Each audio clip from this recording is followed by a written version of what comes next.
Today we will study about the mechanism of halogenation reaction. Halogenation अभिक्रिया की क्रिया विधि जानेंगे. इसमें 3 स्टेप होते हैं. Chain initiation step. The reaction is initiated by homolysis of chlorine molecule in the presence of light or heat. The Cl single bond Cl bond is weaker than the carbon carbon and the carbon hydrogen bond and hence is easiest to break. हैलोजिनीकरण की क्रियाविधि में 3 पद हैं, जिसमें पहला पद श्रृंखला प्रारंभ पद है. इस पद में Cl सिंगल बॉन्ड Cl बंध का समांश विखंडन होता है लाइट या हीट की उपस्थिति में, क्योंकि Cl बंध कार्बन कार्बन और कार्बन हाइड्रोजन बंध की तुलना में दुर्बल है. इस रिएक्शन में आप देख रहे हैं Cl single bond Cl light के प्रेजेंस में समांश विखंडन, जहां बंधित इलेक्ट्रॉन युग्म दोनों क्लोरीन एटम्स पर इक्वली डिस्ट्रीब्यूट हो जाएंगे और 2 क्लोरीन फ्री रेडिकल बन जाएंगे. In this the Cl single bond Cl is undergoing homolytic bond cleavage, where the bonded electrons respectively go to the bonded atoms, forming 2 chlorine free radicals. In this way, in chain initiation, the molecule converts into the free radicals. श्रृंखला प्रारंभ होने वाले पद में अणु से मुक्त मूलक बनते हैं. Next is chain propagation step. दूसरा पद है श्रृंखला संचरण पद.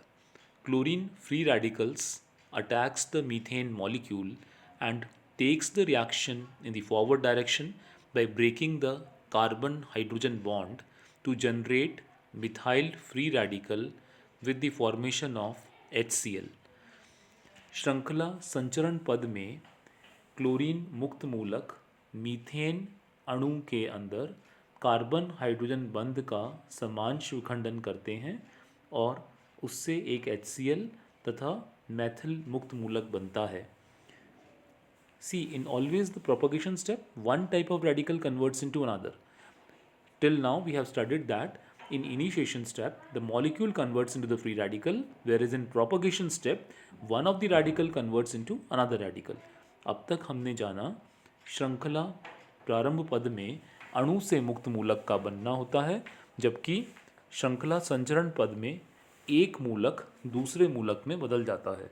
यहाँ आप देख रहे हैं क्लोरीन मुक्त मूलक से मिथाइल फ्री रेडिकल मैथिल मूलक बन रहा है. The methyl radical thus obtained attacks the second molecule of chlorine to form methyl chloride with the liberation of another chlorine free radical by homolysis of chlorine molecule.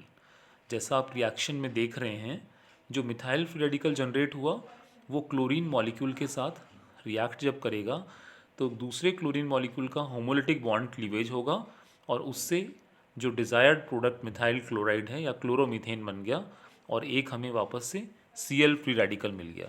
ये भी propagation step है जहाँ methyl radical से Cl radical बन रहा है. In this the methyl radical is reacting with chlorine molecule which is undergoing homolytic bond cleavage, where it is forming a methyl chloride, the desired product, chloromethane, and a Cl free radical is being formed. In this also, as we have seen in propagation step, one type of radical is converting into another. The methyl radical is here converting into Cl free radical. यहाँ पर भी मैथिल मूलक से Cl मूलक बन रहा है.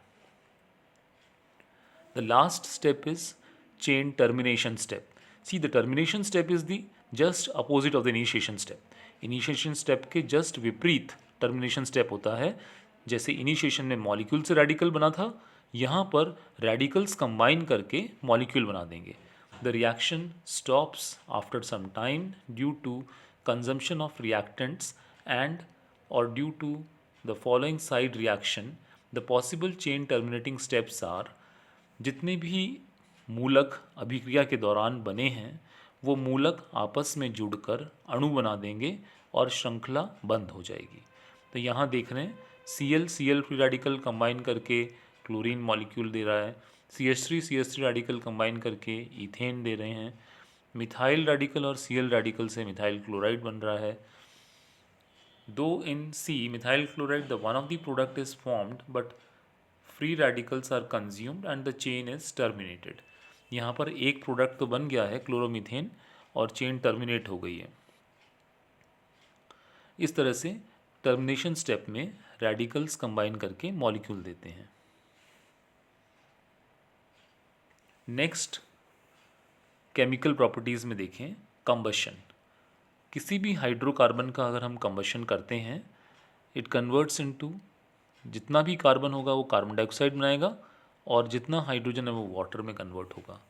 Alkanes on heating in presence of air और dioxygen are completely oxidized to carbon dioxide and water with the evolution of large amount of heat.